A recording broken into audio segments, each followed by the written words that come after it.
adesua ene yedi tu anamon na sadesua ene yedi tu anamon de ane yenkompanimfo ho wono nsem a oka ede tu ho bie no yenkwagimu ejirima na se ebenum a odigyaye no de yede bobra no ene de no a da bia de bebro ne de no wo se wofuru duapa ena YEPIAWO ase ene sen na sakra ne yeka no emu afutuo ene sen nana eja brefa ena o chechire yemu yi wofuru duapa ene YEPIAWO enua ne bi wo ho a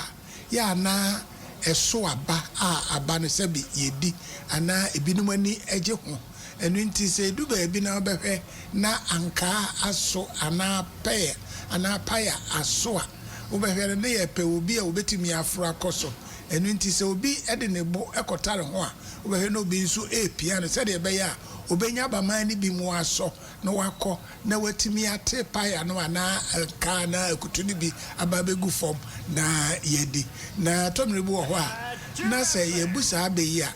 na se wokogire dua be ho na dua ne bibi eni so ababi eni so wan na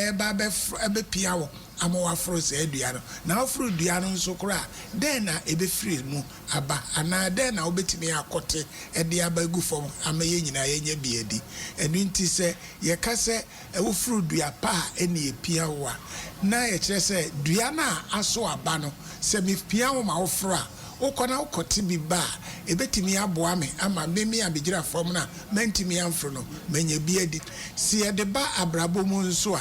ubo ehono nso ye de ba abrabo mu a se wanya obi ama na MPIAWO a eye de ye abrabo a wo bo no entimi enkolenim ne ye de ba ya abrabo mu na se wo ye adwuma bi na wanya obi ama na mmoa wo a de obi a oba beboa no ene beye wiwiase wudua pa sebe wo fro no nti oboa wa ene na betimi ehu se wanye ba bi agira enti ebube no eka se wo fro dua pa ene YEPIAWO a sei ena ase e kire